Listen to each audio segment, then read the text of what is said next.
함께 말씀 전 찬송하시겠습니다. 함께 하실 찬송은 나 이제 주님의 새 생명 얻은 몸 찬송가 493장입니다. 찬송가 493장 나 이제 주님의 새 생명 얻은 몸 함께 찬송하시겠습니다.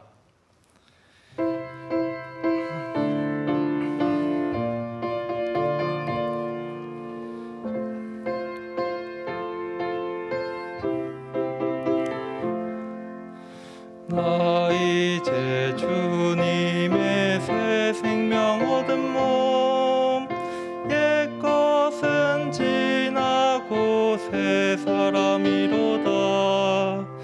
그 생명 내 맘에 강같이 흐르고 그 사랑 내게서 해같이 빛난다. 영생을 맛보며 주 안에 살리라. 오늘도 내일도 주 함께 살리라. 주 안에 감추인 새 생명 얻으니 이전에 줬던 것 이제는 값없다. 하늘의 은혜와 평화를 맛보니 찬송과 기도로 주 함께 살리라. 영생을 맛보며 주 안에 살리라. 오늘도 내일도 주 함께 살리라. 산천도 초목도 새 것이 되었고 죄인도 원수도 친구로 변한다. 새 생명 얻은 자 영생을 맛보니 주님을 모신 맘 새 하늘이로다.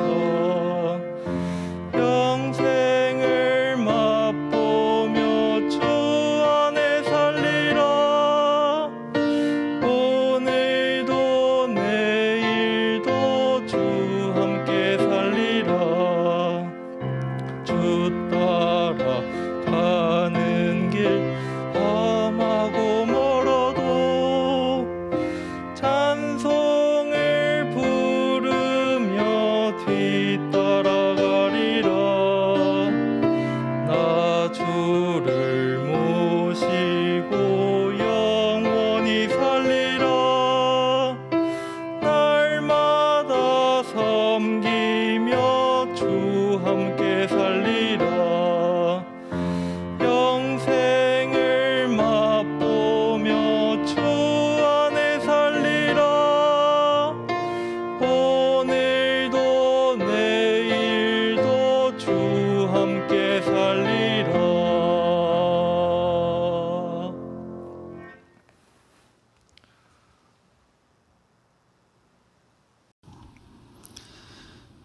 우리를 사랑하시는 자비로우시고 거룩하신 하나님 아버지 감사합니다.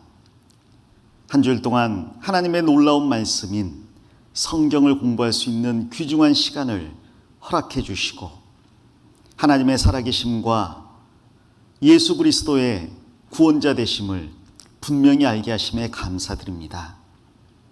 이제 그 주님의 사랑을 마음으로 받아들인 우리 중등부 형제자매들, 주님께서 그 인생 전체에 함께해 주셔서 거룩한 길, 의로운 길로 인도해 주시고 이 땅에서 주님을 영화롭게 하며 주님의 복음을 전파하는 삶을 살아가게 도와주시옵소서.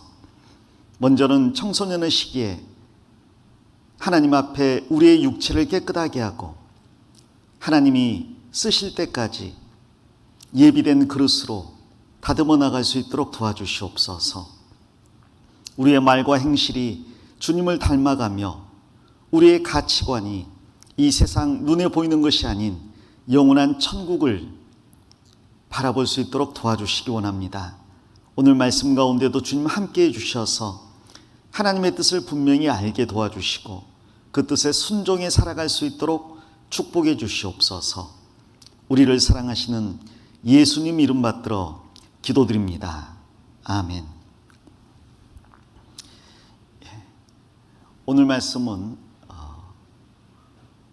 2021 하계 수양의 마지막 말씀, 7일차 말씀, 바로 그리스도인의 생활에 관한 말씀입니다.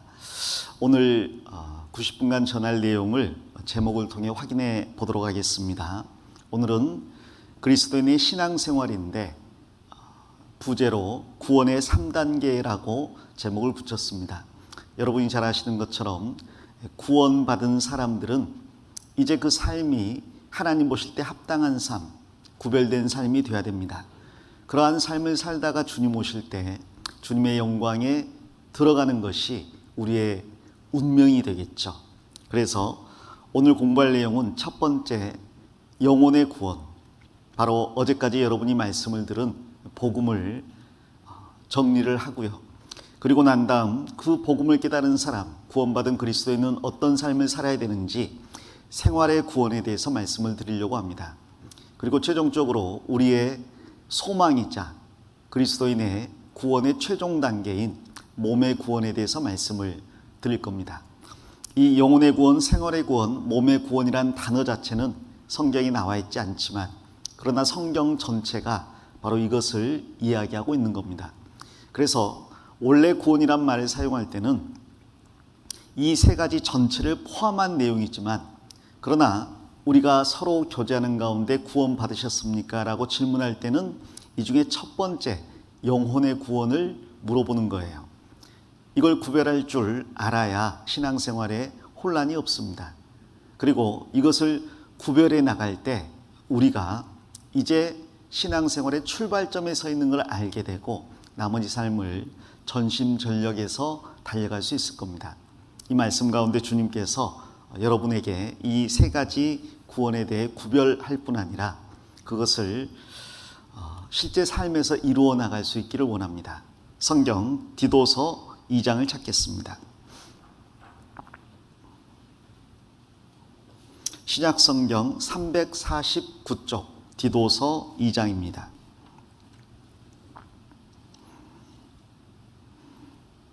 2장 11절부터 13절까지입니다. 11절 말씀은 같이 읽겠습니다.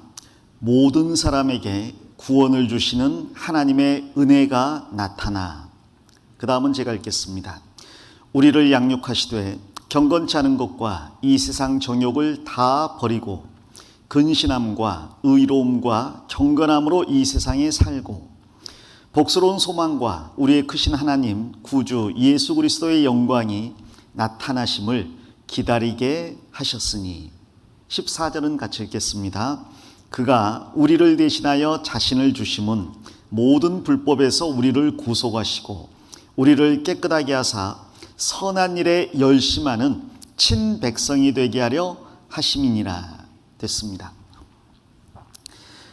구원의 3단계를 가장 잘 설명한 본문은 바로 이 디도서 2장 11절부터 13절이라고 생각합니다. 11절에는 영혼의 구원이 나와 있고요. 12절에는 생활의 구원이 나와 있습니다. 그리고 13절에는 몸의 구원이 나와 있고 14절에는 이 구원을 받은 사람의 삶의 목적이 나와 있죠. 예수님께서 우리를 구원해 주신 목적이 나와 있습니다. 먼저 이 본문을 중심으로 해서 첫 번째 구원의 3단계 중 영혼의 구원에 대해서 잠깐 정리를 하도록 하겠습니다.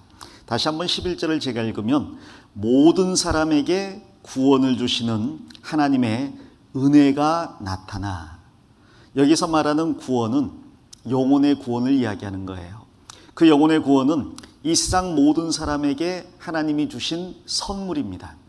이것은 교회 다니는 사람이나 안 다니는 사람이나 믿는 사람이나 안 믿는 사람이나 이방이나 유대인이나 차별이 없이 예수 그리스도께서 그 모든 사람들의 죄를 짊어지고 죽어주신 은혜를 말하고 있어요.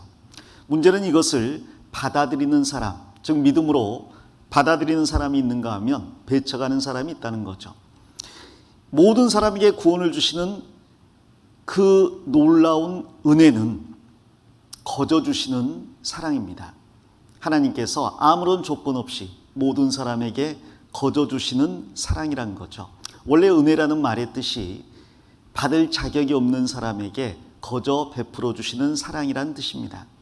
이 안에 영혼의 구원이라는 내용이 담겨 있는 거예요. 그래서 영혼의 구원을 먼저 정리해 보면 이것은 이미 지나간 과거적 구원이라고 할 수 있습니다. 예를 들어서 저 같은 경우는 목사님 언제 구원 받으셨어요? 라는 질문을 받으면 저는 1992년 3월 14일에 구원 받았습니다 라고 이야기합니다. 이때 저는 구원 받았습니다 라는 과거적인 표현을 사용하죠. 이것이 영혼의 구원을 질문하는 것이기 때문에 그렇습니다. 아마 이 중에도 구원받은 학생들이라면 이미 그것은 과거적인 구원이 될 겁니다. 저는 2020년에 구원받았습니다. 19년에 구원받았습니다. 18년에 구원받았습니다. 모두 과거적인 표현을 사용합니다. 이 구원받은 때가 분명히 있어야 되는 거예요.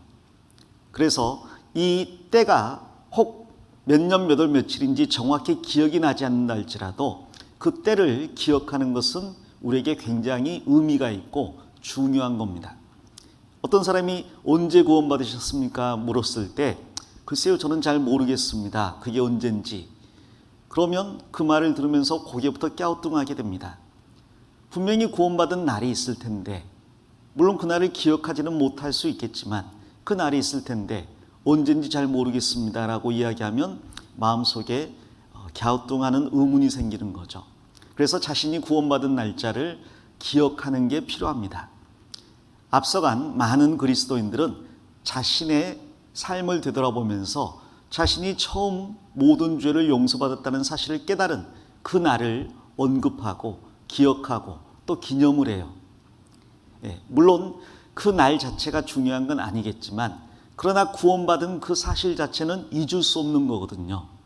그래서 그 구원받은 날을 기억하고 감사하면서 살아가는 게 우리에게 필요하겠습니다. 이것은 과거적인 구원이고 이것을 다른 표현으로 한다면 나는 이미 구원받았습니다 라고 표현할 수 있을 거예요. 그걸 어려운 말로 칭의라고 하는데요. 칭의라는 말은 의롭다고 부른다는 뜻이죠. 죄인을 의롭다고 부르시는 하나님의 말씀에서 이 칭의라는 단어를 가져왔습니다. 사실 이것은 법적인 용어예요. 죄인이 죄를 지어서 재판정에 끌려갔는데 판사가 모든 것을 검토하고 난 다음에 비록 죄인이 죄를 지은 건 분명한 사실이지만 그러나 그 아버지가 피해자들과 합의를 보았고 또 석방에 필요한 모든 법적인 조치를 다 취했기 때문에 이에 본 판사는 피고에게 무죄를 선고한다. 땅땅땅. 바로 그 순간 이 죄인은 무죄한 사람이 되어버리는 거죠. 그 한순간에 신분이 바뀌어버리는 거예요. 거기는 시간이 걸리지 않습니다. 그런데 칭의라는 것은 거기에서 더 나아가서 죄인인데 무죄하다를 넘어서서 잠깐 이 죄인의 아버지가 국가를 위해서 많은 불이웃 돕기와 또 과거에 공로를 세웠고 그 모든 것을 아들에게 돌렸기 때문에 이에 본 판사는 이 죄인을 단지 무죄를 넘어서서 의로운 사람으로 선포한다. 땅땅땅 하고 도장 찍는 것 같아요. 그 순간 이 사람은 죄인이었는데 갑자기 무죄한 상태를 넘어서 의인이 된 거죠. 어제 제가 성량이란 말을 썼습니다. 죄인이었는데 종이었는데 어떤 사람이 돈을 주고 풀어주어서 그 자리에서 자유케 되고 양민이 되는 거예요. 더 나아가서 양반집에 입양이 된다면 양반이 되는 겁니다. 신분이 완전히 바뀌는 거죠. 그래서 이것은 이례적으로 모든 것이 바뀌는 것이라 칭의라고 이야기합니다. 이 칭의는 죄의 형벌에서의 구원입니다. 구원받으셨습니까? 예, 구원받았습니다. 그 말은 사실 아주 위험한 상태에서 건진받았다는 이야기인데 사람은 죄로 인해 지옥 갈 만큼 위험했잖아요. 근데 이제는 더 이상 지옥 갈 이유가 없어졌기 때문에 지옥 가지 않게 되었다. 오히려 천국 가게 되었다. 이 죄 때문에 받을 형벌에서 구원받았다라는 이야기입니다. 죄의 형벌에서의 구원이라고 이야기합니다. 그리고 이것을 다른 말로 영혼의 구원이라고도 해요. 내 영혼이 멸망할 상태에서 건짐받았다는 거죠. 그리고 이것은 단번에 이루어지는 일입니다. 구원을 또 받고 또 받고 또 받고 하는 게 아니죠. 물론 여기 앉아있는 우리 학생들 중에는 초등학교 때 하계수양에 참석해서 침례를 매년 샤워 대신 받은 학생들도 있을 거예요. 3학년 때 받고 4학년 때 받고 5학년 때 받고 6학년 때 받고. 그런데 그것은 구원을 여러 번 받았다는 게 아니라 전에 불확실했던 게 이번에 확실해졌다는 뜻에서 그렇게 침례를 받았을 거라고 생각합니다. 구원은, 이 영혼의 구원은 평생에 한 번 받는 거죠. 마치 여러분의 육신이 어머니의 몸에서 평생 한 번 태어난 것처럼 죽은 영혼이 한 번 하나님의 말씀을 듣고 살아나는 걸 이야기합니다. 이건 단번에 이루어지는 일이죠. 그리고 그것은 믿음으로 이루어지는 일입니다. 나는 아무 공로가 없고 구원을 위해서 내가 할 수 있는 게 없죠. 하나님께서 예수님을 통해서 완성하신 사실을 성령님께서 우리에게 전해줄 때 우리는 그것을 단지 믿을 뿐이에요. 그래서 누구든지 이 영혼의 구원은 받을 수가 있습니다. 단번에 믿으면 되는 거니까. 그래서 저도 종종 요양병원이라든지 혹은 호스피스 병동 같은 데 가서 이제 곧 살 날이 얼마 남지 않아 돌아가실 어르신들에게 이 하나님의 말씀을 전합니다. 이 말씀을 전하면 옆에 있는 사람들이 그런 말을 해요. 목사님, 이분에게 말씀을 전해도 이분은 앞으로 교회 다닐 수도 없고 성경을 볼 수도 없을 텐데 왜 그렇게 열심히 성경을 전하십니까? 저는 대답합니다. 이분이 교회를 다닐 수도 없고 하나님을 위해 열심히 살 수도 없는 상황이지만 그러나 영혼이 구원받을 수는 있기 때문입니다. 그 영혼의 구원은 복음을 듣고 믿기만 하면 되기 때문에 침대에 누워 있어도 눈을 감아도 귀만 열어놓고 있으면 누구든지 받을 수 있는 일이기 때문에 그렇습니다. 실제로 그렇게 말씀을 전해서 죽기 몇 시간 전에 구원받으신 분도 꽤 많습니다. 그 인생 가운데에서 평생을 하나님을 등지고 살다가 돌아가시기 불과 몇 시간 전에 정말 구원받는 경우들도 있어요. 단번에 이루어지는 일이고 믿기만 하면 되기 때문에 그렇습니다. 여기 앉아있는 학생들 중에 몇몇 학생은 어제 말씀을 듣고 평생 처음으로 하나님께서 나를 사랑하셔서 예수님을 보내주셔서 나를 대신해 죽게 하셨구나. 예수님의 피로 내 모든 죄를 다 씻어 놓으셨구나. 그럼 나도 천국 갈 수 있겠네 하는 확신을 가진 학생들이 있을 거예요. 그 학생들이 만일 다시 학교에 가서 친구들에게 나 이제 천국 갈 수 있어 라고 말하면 어쩌면 비웃는 학생들이 있을지도 모릅니다. 야, 너는 교회 한 번도 안 다니잖아. 성경도 모르잖아. 그런데 어떻게 네가 천국 가? 나 일주일간 하계수양에 참석했거든. 야, 일주일 하계수양에 참석해서 천국 갈 거면 세상에 지옥 갈 사람 없겠다 라고 말하는 친구들 혹은 놀리는 친구들이 있을 거예요. 그것은 이 영혼의 구원이 단번에 이루어지는 일이라는 사실, 그리고 믿음으로 이루어지는 일이라는 사실을 잘 몰라서 그런 거예요. 오랫동안 교회 다녀서 구원받는 게 아니라 믿음으로 단번에 받는 겁니다. 성경에는 이 영혼의 구원을 설명하는 구절들이 많이 있어요. 먼저 에베소서 2장 8절에 보면 어제 우리가 잠깐 찾아봤는데 너희가 그 은혜를 인하여 믿음으로 말미암아 구원을 얻었나니 그랬잖아요. 여기서 말하는 이 구원이 영혼의 구원이죠. 지옥 가지 않게 되었다. 하나님께서 죄인을 의롭다고 하셨다. 믿음으로 단번에 받는 구원입니다. 이것은 은혜를 믿음으로 받는 거예요. 그리고 그 은혜는 죄인을 사랑하시는 예수님의 십자가 사랑을 이야기하는 겁니다. 베드로전서 1장 9절에도 예수를 너희가 보지 못하였으나 사랑하는도다. 이제도 보지 못하나 믿고 말할 수 없는 영광스러운 즐거움으로 기뻐하니 믿음의 결국 곧 영혼의 구원을 받음이라 라는 말씀이 있어요. 믿음의 결국 영혼의 구원을 받음이라. 영혼의 구원을 받은 사람은 정말 기뻐하게 됩니다. 그리고 예수님을 사랑하게 됩니다. 2000년 전에 이 세상에 오셨다 가신 예수님이기 때문에 한 번도 예수님을 만난 적이 없습니다. 본 적이 없습니다. 그런데 그 예수님을 사랑합니다. 사람들이 물어볼 거예요. 아니, 넌 예수님을 본 적도 없는데, 하나님을 본 적도 없는데 어떻게 사랑하느냐? 나도 생각해 보니까 이상해요. 예수님을 만난 적이 없거든요. 하나님을 본 적이 없거든요. 죽음 이후에 심판, 천국, 지옥 경험한 적이 없거든요. 그런데 그게 자연스럽게 마음속에 믿어졌습니다. 그러고 보니까 내가 이걸 어떻게 믿게 됐지? 내가 머리가 좋은가? 여러분이 머리 좋지 않다는 것은 여러분이 누구보다 잘할 거예요. 그런데 이게 믿어졌다. 왜 믿어지느냐?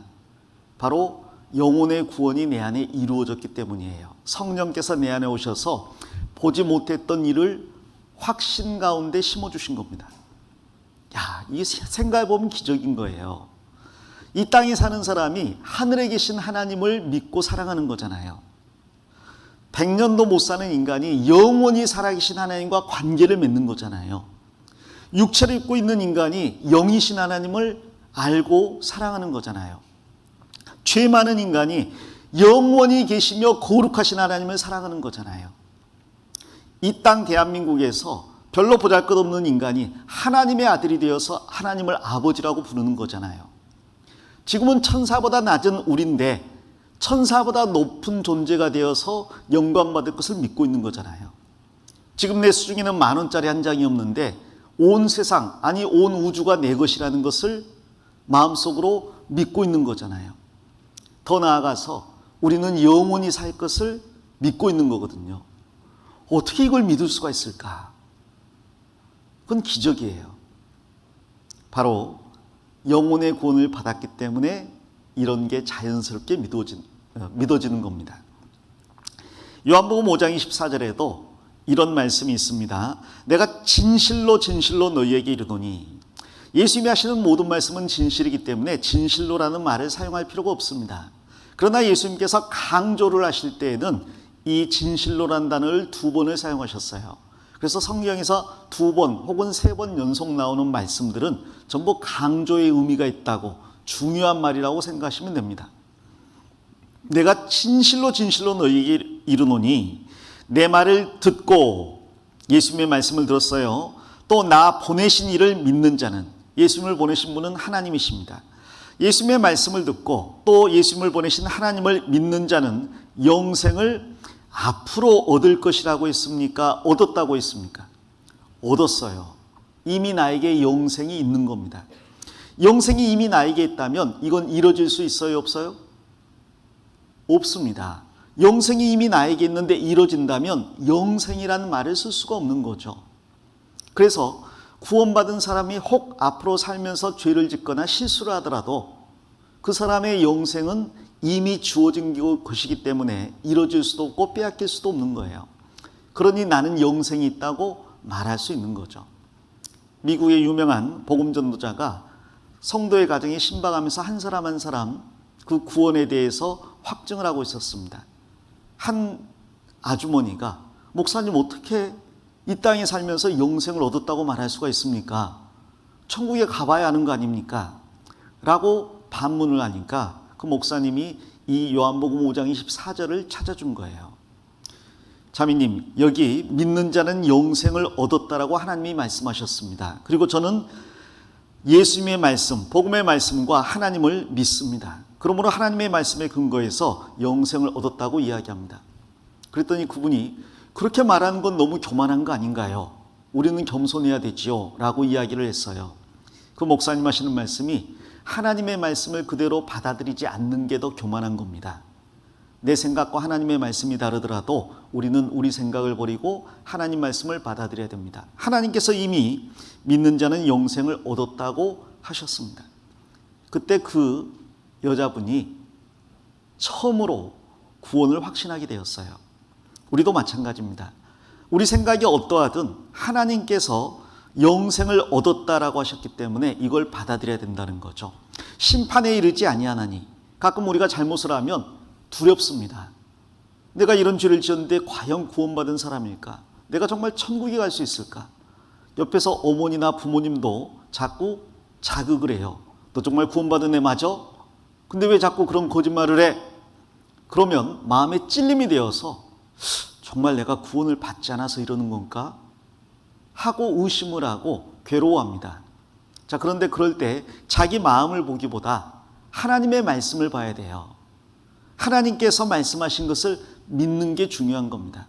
그리고 그 말씀을 믿는다면 다시는 이러한 죄를 짓지 않아야겠다고 결심하고 실제로 변화되는 삶을 살아가는 게 중요하지, 걱정하고 근심하고 의심하고 하나님의 말씀을 자꾸 불신하고, 그건 바른 태도가 아닌 거예요.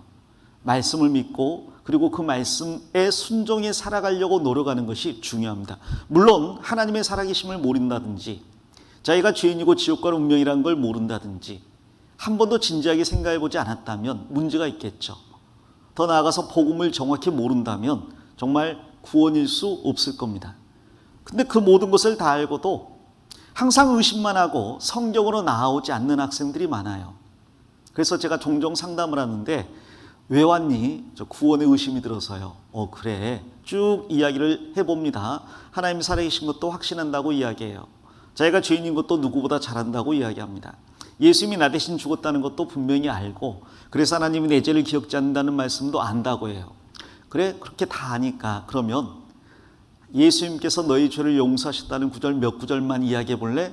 그럼 갑자기 이제 말이 달라져요. 복음 말씀 중에 생각나는 거 없어? 있어요. 뭐 염소, 송아지 피, 모르겠어요. 다른 말씀은 없니? 너희 죄와 너희 불법을 내가 다시 기억지 아니하리라. 그게 어디 있는 말씀인데? 요한복음인가? 이러고 있어요. 또 다른 말씀 없어? 보라 세상 죄를 지고 가는, 모르겠어요. 자, 구원 의심 안 하는 게 기적이에요. 왜냐하면 구원의 확신은 말씀을 통해서 갖는 건데 말씀을 전혀 몰라요. 줄거리는 들어서 조금 기억은 하는데 말씀 자체를 모릅니다. 말씀을 믿고 구원받는 건데 말씀을 모르니 어떻게 의심을 안 하겠어요. 구원 의심 안 하는 게 기적인 거죠. 자, 그런 경우에는 물론 말씀을 다시 다 들어야 될 필요도 있겠지만 구원에 관한 말씀들을 다 암송하는 게 좋습니다.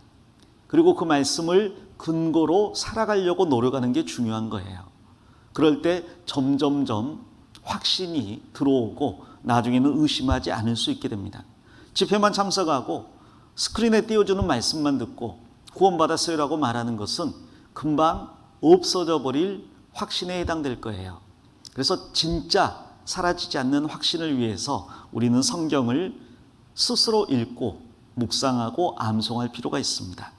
여기 이를 믿는 자는 영생을 얻었고 심판에 이르지 아니하나니, 죄를 지은 사람은 심판을 받아야 되지만 우리는 모든 죄가 용서되었기 때문에 하나님께서 심판에 이르지 않는다고 했어요. 아무 죄 없는 사람을 경찰이 삐뽀 와가지고 수갑 채워가지고 체포해 재판석에 세우지는 않거든요. 분명히 경찰이 나를 체포할 때는 어떤 혐의로 또 어떤 죄가 입증되어서 이에 체포합니다라고 이야기를 해야 되는데, 나는 이 모든 죄가 예수님의 피로 용서됐기 때문에 그러한 심판대에 설 아무런 이유가 없는 겁니다. 그리고 사망에서 생명으로 앞으로 잘하면 그거 봐서 옮겨주겠다고요. 이미 옮겨놨다고요. 사망에서 생명으로 옮겼느니라. 언제 옮겼어요? 믿을 때 이미 사망에서 생명으로 옮겨진 겁니다. 사망은 지옥이고 생명은 천국인 거예요. 그래서 구원받은 사람의 이름은 생명책에서 결단코 흐려지지 않는다고 주님이 말씀하셨어요. 이 흐려지지 않는다고 표현한 걸 보니까 예수님이 십자가에서 모든 사람의 죄를 다 용서하셨을 때 세상 모든 사람의 이름이 생명책에 기록이 된 것 같습니다. 자, 그런데 그 사람이 죽을 때까지 믿지 않으면 하나님이 그 이름을 지워버리는 거예요. 그러나 이 사실을 확실하게 믿으면 믿는 순간 그 사람의 이름은 영원히 흐려지지 않는 거죠. 마치 서울대학교에 합격을 했어요. 그래서 합격자 명단에 내 이름이 있어요. 야, 합격했다. 근데 깜빡 잊고 등록하는 날짜까지 등록을 안 했어. 그러면 합격이 어떻게 돼요? 취소돼 버립니다. 마찬가지로 예수님이 죽으심으로 세상 모든 사람의 이름이 생명책에 있지만 그 사람이 죽을 때까지 믿지 않는다면 그 이름이 지워져 버리는 거예요.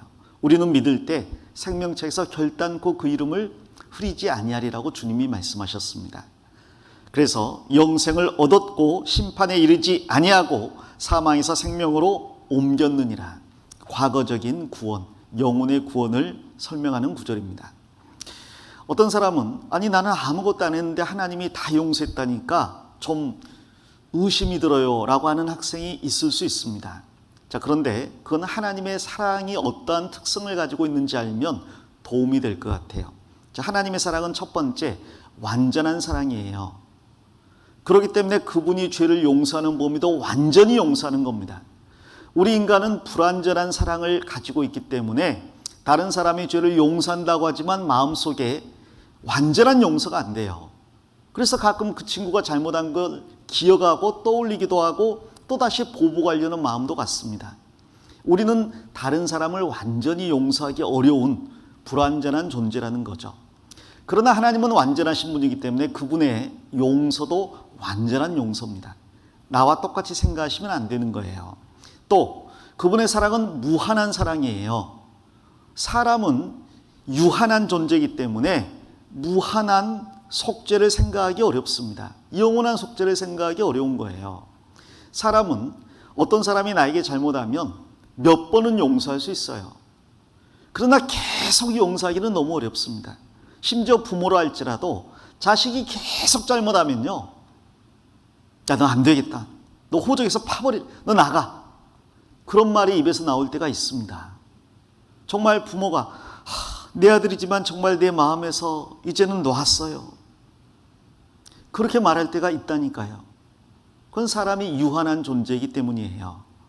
성경에 보면 베드로가 예수님에게 질문을 했습니다. 예수님, 형제가 나에게 죄를 범하면 몇 번이나 용서해 줄까요? 한 7번은 할까요? 하고 빨리 칭찬해 주세요 그랬거든요. 왜냐하면 자기는 7번 용서하는 게 굉장히 많이 용서하는 거라고 생각을 했어요. 보통 사람은 한 3번 용서할까 말까 하는데 자기는 수제자잖아. 칭찬받으려고 7번까지 할까요? 빨리 칭찬해 주세요. 근데 예수님께서 뭐라고 하셨냐면 7번이 아니라 70번에 7번이라도 용서하라고 하셨습니다. 그럼 70 곱하기 7이니까 490번 용서란 말이잖아요. 그럼 그 말은 490번 센 다음에 491번째는 용서하지 말고 보복하란 말입니까? 그 말이 아니라 7이 완전수이기 때문에 영원히 용서란 이야기예요. 근데 인간은 그 말을 이해하기가 어렵거든요. 아니 7번 용서하는 것도 보통 일이 아닌데 어떻게 490번을, 아니 더 나아가서 끝까지 용서합니까? 그 다음에 예수님이 하신 말씀은 어떤 관원이 임금님에게 1만 달란트를 빚을 졌대요. 1만 달란트면 조단위예요. 조단위. 아마 세금을 맡은 한 공무원이 국가의 세금을 왕에게 돌려드려야 되는데 잘못을 해서 그 많은 세금을 날려버렸다든지 징수를 못했다든지 혹은 어떻게 빼돌렸다든지 그런 일이 있었던 것 같습니다. 그 많은 돈을 왕에게 빚졌으니 이 사람은 사형이잖아요. 왕이 불러서 이야기합니다. 저 사람과 가족들 전부 감옥에 가두어서 갚게 해라. 그랬더니 이 사람이 막 비는 거예요. 용서해 주세요. 제가 갚을게요. 갚기는 어떻게 갚아? 조단인데. 뭐 몇 억도 아니고 조단위의 돈을 어떻게 갚겠어요. 근데 갚겠다고 자꾸 울면서 용서를 구하니까 임금님이 불쌍해가지고 그 사람을 용서해 줬습니다. 그래, 네가 갚을 능력이 없다는 건 내가 아는데 네가 그렇게 비니까 내가 불쌍히 여겨서 너의 그 1만 달란트 빚을 탕감해 주겠다. 너는 자유다 하고 풀어줬어요. 근데 이 사람이 밖에 나갔다가 자기 동료 관원을 만났습니다. 근데 그 사람이 자기한테 100데나리온을 빚졌거든요.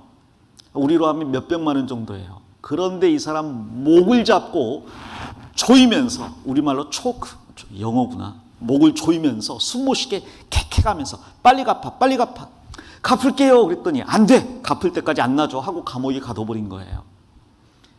그것을 다른 관원들이 보고 너무 민망히 여겨서 왕에게 이야기한 겁니다. 왕이 1만 달란트를 탕감해 주신 그 관원이 몇백만 원 빚진 친구를 빚 갚으라고 목을 조이고 감옥에 가두어 버렸습니다. 왕이 대노해가지고 그 사람을 부르는 거예요. 내가 너를 불쌍히 여긴 것 같이 너도 너의 동료를 불쌍히 여겨야 될 게 아니냐 하고 그 사람을 감옥에 가둬버린 겁니다. 너희도 중심으로 형제를 용서하지 않으면 하나님께서도 너희를 용서하지 않을 것이다. 자, 우리가 어떻게 다른 사람을 오래 참아주고 그 사람의 죄에 대해서 계속적으로 용서할 수 있을까? 구원받은 사람이 아니면 안 되는 거예요. 내가 하나님 앞에 1만 달란트 빚졌는데 탕감받았다는 것을 정확히 깨달은 사람이 아니면 다른 친구들의 잘못을 용서하기가 어려운 겁니다. 사람이 하나님의 무한한 사랑을 알았을 때 자기도 비로소 사랑을 하게 되기 시작합니다. 그래서 하나님의 사랑은 무한한 사랑이다. 이걸 아셔야 돼요. 하나님이 나에게 10년 참아주실까? 20년 참아주실까? 내가 앞으로 30년, 40년 동안 계속 죄를 짓는데 참아주실까? 정말 구원받은 사람이라면 주님은 그 사람을 결코 버리지 않습니다. 그러니 혹 일시적으로 교제에 떨어진 사람이라도 다시 회개하는 마음으로 돌아오면 하나님이 내쫓지 않아요. 다시 받아주십니다. 애초에 그 주님의 사랑을 떠나지 않아야 되는 거죠. 또 하나님의 사랑은 영원한 사랑이에요. 그래서 속죄의 범위도 영원한 속죄입니다. 그리고 하나님의 사랑은 무엇보다도 무조건적인 사랑이에요. 인간은 조건적인 사랑을 하는 존재죠. 네가 나를 좋아해 주면 나도 너를 좋아하고, 네가 나를 미워하면 나도 너를 미워하고, 이런 조건이 붙어 있었어요. 이렇게 해주면 이렇게 해주겠다는 마음이 있는 거죠. 그러나 하나님의 사랑은 무조건적입니다. 우리가 아직 죄인 되었을 때고요. 우리는 다 양 같아서 그릇 행하여 각기 제 길로 갔거늘이에요. 아무런 조건이 없이 오히려 하나님의 원수로 행하고 있었는데 그런 우리를 사랑하신 사랑입니다. 그러니까 하나님의 사랑을 우리가 이해하려면 하나님의 어떤 분인지 더 많이 이해를 해야 되는 거죠. 개미는 인간에 대해서 다 알지 못합니다. 그래서 인간이 개미에 대해 어떤 생각을 품고 있는지 개미에게 전달할 방법이 없어요. 그래서 만일 인간이 할 수 있다면 개미처럼 변해서 개미에게 인간의 마음을 이야기해 줄 수 있겠죠. 개미는 그 개미가 하는 말을 들을 수는 있지만 다 이해는 못할 거예요. 여전히 개미는 개미고 이 사람은 사람으로서 개미가 된 존재니까. 마찬가지로 인간은 하나님이신데 사람으로 오신 예수님을 통해서 하나님을 어렴풋이 알 뿐이지 정확히 다 알지는 못해요. 그러나 분명한 것은 하나님은 인간보다 높으시다는 거죠. 그분의 사랑은 완전하고 무한하고 영원하고 무조건적이기 때문에 나 같은 사람도 무조건적으로 사랑하신다는 겁니다. 그걸 받아들일 필요가 있어요. 사실 여러분이 이러한 사랑을 올바로 깨달으려면 여러분의 성장도 상당히 중요한 거예요. 예를 들어서 하나님께서 하나님의 사랑을 깨닫게 해주시려고 여러분에게 붙여주신 분들이 바로 부모님이거든요. 그래서 부모님이 여러분을 적절하게 사랑해주고 또 잘못했을 때 공의로 꾸짖어주고 그래도 여전히 감싸주고 보호해주고 지켜주고 여러분을 편을 들어주고 여러분을 높여준다면 그럼 여러분이 그 부모를 통해서 하나님의 사랑을 깨닫는 게 굉장히 쉬워질 겁니다. 근데 만일 어떤 부모가 자기 자녀를 그럴 리는 없겠지만 학대한다든지 사랑해주지 않고 항상 미워한다든지 자존감을 높여주는 게 아니라 너는 쓸데없는 놈이야, 무가치한 녀석이야 이렇게 말해버린다면 이 사람은 사랑을 받아본 적이 없기 때문에 하나님의 사랑을 받아들이는 것도 굉장히 어려워질 거예요. 그래서 만일 여러분이 구원을 쉽게 받았다면 그런 어떤 의미에서 여러분이 부모님을 참 잘 만난 거죠. 구원받은 부모님 혹은 여러분을 잘 사랑해 주신 부모님, 하나님을 잘 깨닫게 해줄 수 있는 부모님을 만났기 때문이기도 할 겁니다. 그런 의미에서 효도하시기 바랍니다. 자, 이 영혼의 구원은 하나님이 값없이 주시는 선물입니다. 거저 주시는 선물이에요. 선물을 돈 내고 받는 사람은 없죠. 선물은 받으면 되는 거예요. 자, 그런데 어떤 사람은 선물을 받아본 적이 별로 없어서 이 받기를 두려워하는 경우도 있어요. 특히 큰 선물을 주면 이런 걸 받으면 안 된다고 생각하는 사람이 있습니다. 구원이란 건 영원한 속죄잖아요. 영원한 생명을 주시는 거잖아요. 근데 뭘 받아본 적이 없는 사람은 그런 걸 받으면 설마 나에게 이렇게 큰 선물을? 그래서 주저하는 경우가 있어요. 특히 이제 어른들 중에는 이걸 공짜로 받기는 너무 미안하니까 착한 일도 좀 하고 교회도 좀 다니고 헌금도 좀 하고 성경도 좀 배우고 그래서 내가 어느 정도 알면 그때 가서 받겠습니다 하는 사람들이 있거든요. 그 사람은 평생 못 받습니다. 왜냐하면 구원받지 않은 상태에서 평생 성경 공부해도 성경 말씀 제대로 깨달을 수가 없어요. 먼저 성경을 성경을 알려면 먼저 구원받는 게 필요한 거예요. 성령께서 오셔서 성경을 잘 이해할 수 있도록 도와주시기 때문에. 그래서 어떤 의미에서 보면 공짜로 뭘 받기 좋아하는 사람이 구원 잘 받는 경향도 있더라니까요. 예를 들어서 마트에서 선착순 100명 라면 한 박스 나눠준다 그러면 새벽부터 가가지고 서 있는 사람들 있잖아요. 공짜 좋아하시는 그런 분들은 구원을 잘 받는 경우가 있어요. 근데 너무 의로우신 분들, 여기에는 그런 분이 없겠지만 너무 의로우신 분들, 아유 내가 어떻게 공짜로 뭘 받나요? 내가 뭘 하고 받아야지요. 그런 사람은 구원받기가 어려운 거예요. 제가 파키스탄 가가지고 시계를 선물로 주는 경우들이 있습니다. 시계를 이제 차고 가서 시계를 보면서 설교를 하다가 이제 마지막 구원은 하나님의 선물이라고 이야기하면서 제가 여러분에게 드릴 건 없고 시계를 선물로 드리겠습니다 하고 차고 있는 시계를 드려요. 근데 그것을 받는 사람이 별로 없습니다. 왜냐하면 가난한 나라고 시계 같은 걸 선물로 주고받을 수 있는 그런 분위기가 아니기 때문에 시계를 주겠다고 하면 저렇게 비싼 시계를 설마 줄까 해서 받으려고 하는 사람이 없어요. 어느 시골 마을에 가가지고 성경 강연을 한 다음에 마지막에 시계를 풀어서 주겠다 그랬더니 아무도 손을 안 드는 거예요. 아니 빨리 들어야 내가 이걸 주고 다음 말씀 전할 텐데 아무도 안 드는 거예요. 좀 받으세요. 다 이러고 보고 있어요. 앞에 여러분만한 학생이 있어서 야 나와서 이거 받아라 그랬더니 아니 이거 줄 테니까 받아. 아니 준다니까 나와. 받아라. 좋아야 되는데 굉장히 막 인상을 쓰는 거야. 받아줘서 고맙더라고. 여러분 이 시계는 선물인 겁니다. 받으면 이 친구 것이에요. 얼마 동안요? 받는 순간부터 영원히요. 이제는 이 시계는 이 친구 것입니다 하고 이제 설교 마치고 내려오니까 그 친구가 다시 왔어. 여기요 하고 시계를 다시 돌려주는 거야. 야 이거 너한테 선물로 준 거야. 에? 진짜요? 진짜야. 진짜요? 진짜야. 진짜요? 아 진짜라니까 좀. 고마워요. 그때서 나가면서 하고 좋아하고 나가요. 8,000원 주고 산 건데. 자, 몇 년 지나서 그 마을에 다시 간 적이 있어요. 그리고 이제 성경을 풀고 있는데 마지막 순간이 되니까 갑자기 앉아있는 사람들 눈이 번쩍번쩍 하더라고요. 갑자기 왜 잘 듣지? 하다가 지금 몇 시쯤 됐지 하고 시계를 보니까 갑자기 쳐야 하더라고.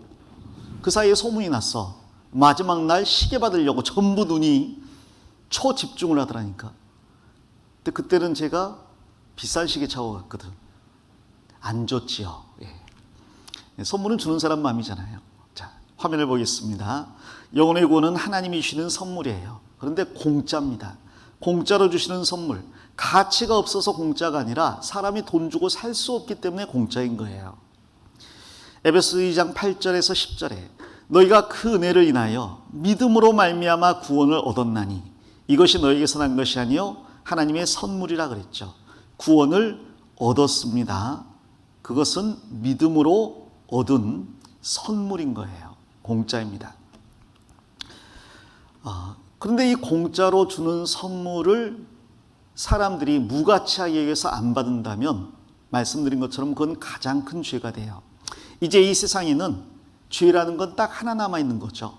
바로 안 믿는 죄입니다. 여기 요한복음 16장 9절에 죄에 대하여라 함은 살인죄를 지으며 간음죄를 지으며 도적질한 죄를 지으며 그게 아니라 저희가 나를 믿지 아니하며. 하나님의 가장 큰 명령 에덴 동산에서는 먹지 말라였어요. 근데 먹는 죄를 지었잖아요. 이제 하나님의 가장 큰 명령은 믿으라입니다. 그런데 안 믿는 것은 가장 큰 죄가 되는 거죠. 요한복음 3장 18절에 예수님께서 저를 믿는 자는 심판을 받지 아니하는 것이요 믿지 아니하는 자는 하나님의 독생자의 이름을 믿지 아니함으로 벌써 심판을 받은 것이라. 이 말은 심판이 확정되었다는 말이에요. 믿을 때 영생이 확정된 것처럼 안 믿을 때 심판이 확정된 겁니다. 이 사람은 믿지 않으면 지옥은 심판받기 전에 정해진 거예요. 요한계시록 20장에 보면 최후의 심판대에서 하나님께서 백보좌에 앉아서 세상을 심판하는데 그건 지옥이나 천국이냐를 심판하는 게 아닙니다. 지옥에서 형량을 정하는 심판일 뿐이지, 즉 벌받는 강도를 정하는 심판일 뿐이지, 이미 지옥 가는 것은 안 믿을 때 작정이 된 거예요. 왜 지옥이 작정됩니까? 그 이유는 하나님의 독생자 이름을 믿지 않으므로. 하나님께서 내 아들 예수를 믿으라 했는데 하나님을 믿지 않고 예수 그리스도를 짓밟아 버린 죄입니다. 그리고 성령이 전파하시는 이 복음을 무시한 죄죠. 여러분, 하나님의 아들을 짓밟는 죄. 왕이 있고 왕자가 있는데 어떤 평민이 와가지고 왕자의 뺨을 때렸다고 합시다. 어떻게 돼요? 그 왕이 보고 있는데 아주 박살날 거예요. 이번에 보셨어요? 프랑스 대통령이 국민들 앞에서 연설한 다음에 앞에 나가가지고 악수를 했어요. 한 사람이 악수를 받아줬습니다. 악수하는 척하면서 어떻게 했어요? 대통령 뺨을 때렸어요. 그 죄는 가볍지 않아요. 그래서 그 사람 지금 굉장히 중한 벌을 받게 될 위기에 있습니다. 대통령의 뺨을 때려도 큰 죄가 되잖아요. 하물며 왕의 아들을 밟으면 어떻게 되겠습니까? 하나님의 아들을 짓밟으면 어떻게 되겠어요? 그건 다시 속죄하는 제사가 없다는 거죠. 영원한 심판인 겁니다. 사도행전 27장 25절에는 이런 말씀이 있습니다. 그러므로 여러분이 안심하라. 같이 읽겠습니다. 나는 내게 말씀하신 그대로 되리라고 하나님을 믿노라. 이게 여러분이 해야 될 말이에요. 하나님께서 내 죄를 기억지 않으신다고 하셨습니다. 나는 그 말씀대로 되리라고 하나님을 믿습니다. 하나님은 거짓말할 수 없는 분이고 하나님께서는 약속을 어길 수 없는 분이기 때문에 하나님이 하신 약속 그대로 될 것을 믿습니다 라는 거죠. 참고로 여기에서 이제 믿는 것에 대해서 잠깐 정리를 해보겠습니다. 사람들은요, 믿으라고 할 때 자꾸 자기 마음을 믿으려고 하는 경향이 있어요. 내 마음을. 근데 자기의 마음을 믿는 자는 미련한 자라고 말씀하십니다. 왜냐하면 내 마음은 아침 저녁으로 바뀌어요. 이건 믿을 수 있는 게 아니에요. 화장실에 들어갈 때와 나올 때 마음이 다르고요. 어떤 일에 큰 낙담을 했을 때 마음과 일이 잘 풀릴 때 마음이 달라요. 여러분이 지금 이 말씀을 들을 때와 밖에 나갈 때 마음이 다릅니다. 그러니까 마음을 믿는 건 어리석은 거예요. 그건 마치 미국 대통령, 오바마 대통령인데 미국 대통령이 한국에 오고 싶어요. 그런데 한 60년 된 비행기, 엔진이 다 낡았고 나사가 다 빠졌고 날개가 다 낡아버린 그런 비행기를 타고 괜찮아. 나는 대통령이니까, 전직 대통령이니까 이 비행기를 타고도 태평양을 건너갈 수 있어. 믿어. 확실해. 하고 출발했다고 합시다. 한국까지 태평양 건너 오겠어요? 추락하겠어요? 이 사람 추락합니다. 이 사람은 아무리 갈 수 있다고 믿습니다. 믿습니다. 외쳐도요. 이 사람이 믿고 있는 비행기가 믿을 만한 비행기가 아니라는 거지. 추락하는 거예요. 근데 반대로 이번에도 한국에 오려고 하는데 이번에는 에어포스 원, 미국 대통령이 타는 대통령 전용기를 탔어요. 이 대통령 전용기는요, 옆에서 핵폭탄이 터져도 안에 사람들이 보호하게 설계가 되어 있습니다. 그래서 미사일을 직접적으로 맞지 않는 한 추락할 일이 없는 비행기예요. 전 세계에서 가장 안전한 비행기입니다.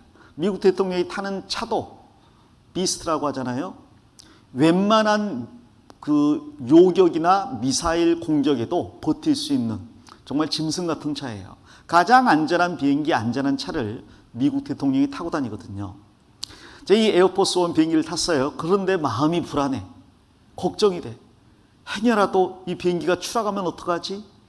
걱정하고 불안해합니다. 자, 그런데 이 비행기를 타고 출발하면 한국에 무사히 올까요, 못 올까요? 옵니다. 중요한 건 이 사람의 마음이 어떠냐가 중요한 게 아니라 이 사람이 탄 비행기가 어떠냐가 중요한 거예요. 여러분, 파리도 미국에 갈 수 있어요. 날아서 못 가요. 근데 미국 가는 사람 어깨에 달라붙어 가지고 비행기 타면 미국까지 간다니까요. 바퀴벌레도 미국 갑니다. 그런데 수영을 잘하는 사람 아무리 수영 잘해도 자기 힘으로 수영해서는 미국 못 가는 거예요. 수영해서 가려고 하는 건 자기 믿는 거고, 비행기에 의지해서 가는 것은 비행기를 믿는 거죠. 자, 우리는 비행기보다 더 안전한 예수님을 믿는 사람들이에요. 예수님은 살면서 한 번도 거짓말하신 적이 없고, 또 하나님은 3,500년 역사 가운데 한 번도 약속을 어긴 적이 없습니다. 그러므로 그분이 하신 말씀들은 다 믿을 수 있는 거죠. 우리는 그걸 믿는 거지 내 생각 믿는 게 아니에요. 서울 가는 버스를 탄 학생이 중간에 잠이 들었다 깼어요. 그런데 갑자기 부산 가지 않을까 하는 두려움이 생겼어요. 걱정하고 불안해합니다. 낙담합니다. 내가 버스를 잘못 탔다고 확신합니다. 나중에 어디서 내릴까요? 서울에서 내려요. 왜냐하면 처음 말씀드린 것처럼 서울 가는 버스를 탔다니까요. 반대로 부산 가는 버스를 타놓고 서울 간다고 확실히 믿어요. 어디 갈까요? 부산 갑니다. 믿음보다 더 중요한 것은 이 사람이 의지하고 있는, 기대고 있는, 믿고 있는 대상이 확실하냐가 중요한 거예요. 하나님은 확실하신 분입니다. 강을 건너갔는데 강에 얼음이 1mm가 얼었어요. 그런데 조직폭력배 두목이 그 앞에 섰습니다. 옆에 보니까 목사가 있어요. 조직폭력배 두목은 야, 이거 건너가면 죽겠다. 근데 옆에 목사는 무슨 소리야? 하나님께서 나와 함께 하시니 건너가면 살 수 있어. 하고 목사가 건너갑니다. 살까요? 죽을까요? 죽어요. 얼음이 1mm잖아요. 조폭이 다른 데로 왔습니다. 그랬더니 얼음이 10m가 얼었어. 그런데도 걱정이 돼요. 내가 조직폭력배인데 하나님이 천벌을 내려서 얼음이 깨지지 않을까? 그리고 조심 건너갑니다. 무사히 건너갈까요? 못 갈까요? 건너가죠. 왜냐하면 얼음이 10m가 얼었으니까요. 사람이 중요한 게 아니라 믿는 대상이 중요한 거예요. 여러분은 천국 갈 만큼 착한 사람들은 아니라 할지라도 하나님은 여러분을 천국 데려가실 은혜로운 분입니다. 우리는 그분을 믿는 거예요. 자, 그리고 이 영혼의 구원 안에는 여러 가지 다른 의미들이 포함되어 있습니다. 밥 먹었다라고 할 때 단지 밥만 먹는 건 아니잖아요. 국도 먹고 김치도 먹고 깍두기도 먹고 고기도 먹고. 구원받았다는 말에 죄를 용서받았다, 의롭다함을 얻었다, 거듭났다, 영생을 얻었다, 천국 가게 되었다, 하나님 자녀 되었다, 성령님을 받았다, 그리고 그리스도인이 되었다. 다 같은 말이에요.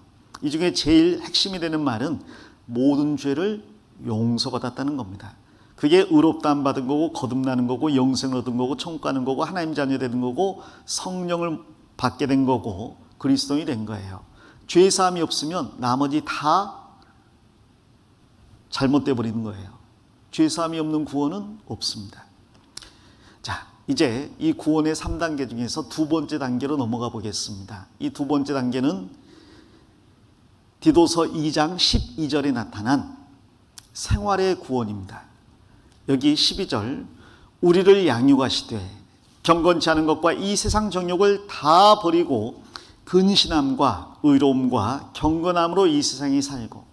여기 양육이라고 했는데 양육이란 것은 젖 먹는 아이를 기르는 거잖아요. 11절에서 우리가 거듭났어요. 구원받았어요. 하나님의 자녀로 태어났어요.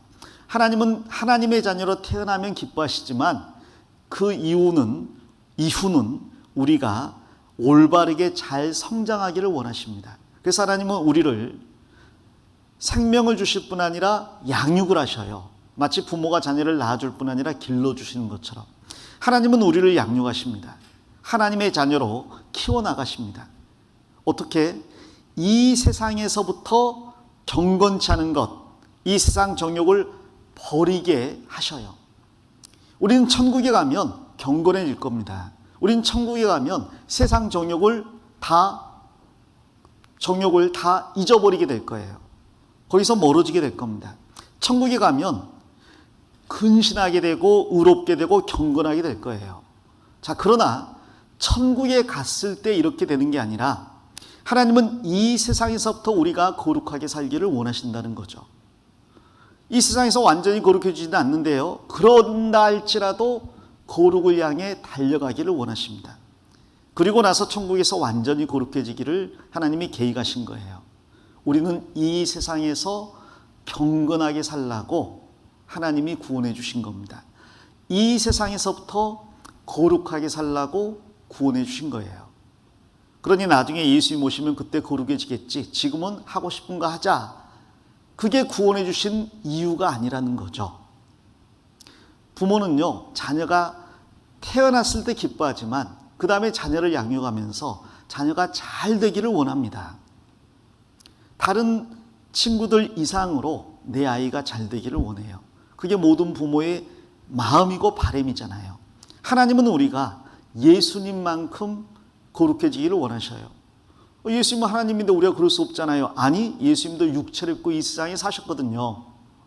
육체를 입고도 사실 수 있다는 걸 예수님이 보여주신 거예요. 그래도 하나님이시잖아요. 그래서 인간으로서 예수님처럼 사신 분을 보여줬습니다. 바로 사도 바울이에요.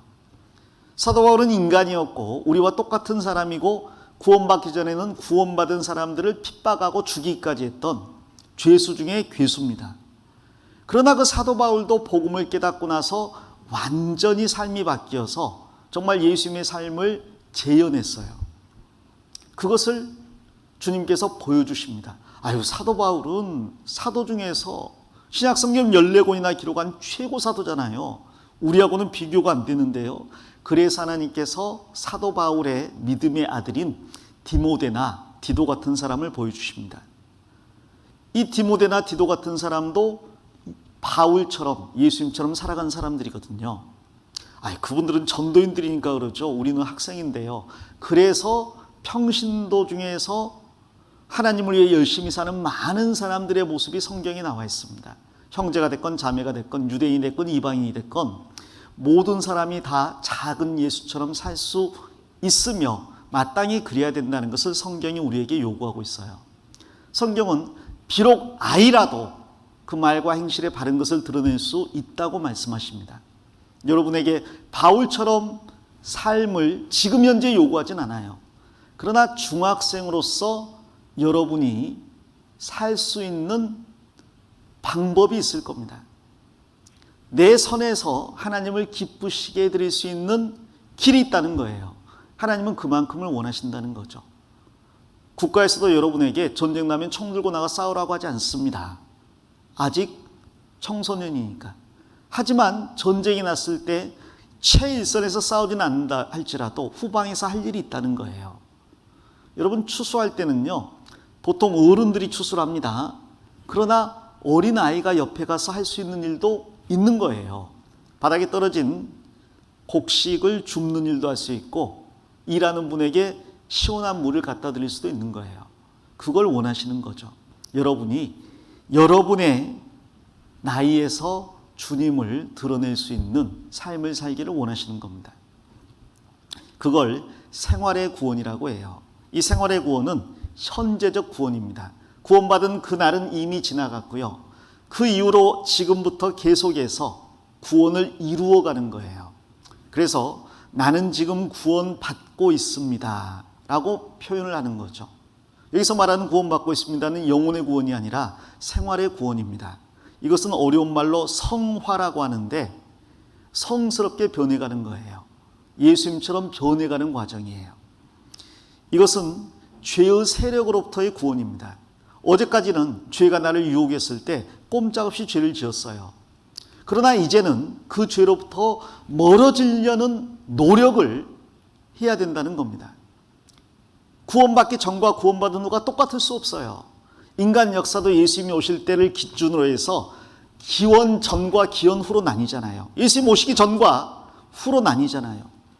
내 삶도 예수님이 오시기 전과 후로 나뉘어야 됩니다.